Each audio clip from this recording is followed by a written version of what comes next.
आप इसका test page निकालना चाहते हैं बग़ैर कंप्यूटर के साथ अटैच किए बगैर, तो आपको टेस्ट पेज आप इस तरह निकालेंगे। सबसे पहले इसको जो है ना आप इधर से पावर ऑफ़ करेंगे, ठीक है। इसको ये देखें, ये पावर ऑफ़ हो गया। उसके बाद ये फीड का बटन दिया हुआ ऊपर, ये देखें, आपको क्लोज़ करके मैं दिखाता हूँ। अभी लाइट कम है,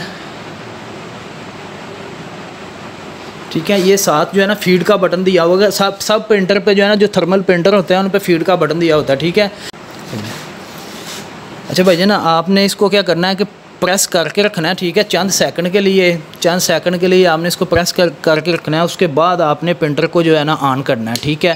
प्रिंटर को ऑन करेंगे तो अभी जो है ना थोड़ी देर दबा के आपने इसको छोड़ देना है, ठीक है। ये देखिए इसका टेस्ट पेज जो है ना वो ऑटोमेटिक आ जाएगा, ठीक है।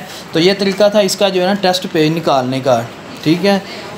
तो टेस्ट पेज निकालने का ये तरीका, ये देखें टेस्ट पेज जो है ना निकल आया, ठीक है। तो ये टेस्ट पेज आप निकाल रहे हैं डाटा केबल के बगैर, सिर्फ आपने पावर इसके साथ लगाई है और आपने इसका टेस्ट पेज जो है ना वो निकाल लिया है, ठीक है। ये देखें, ठीक है। ये सेल्फ़ टेस्ट जो है ना इसका जो है ना इधर से ऐसे निकलता है, ठीक है। इसका भी तरीका आपको समझ आ गया होगा।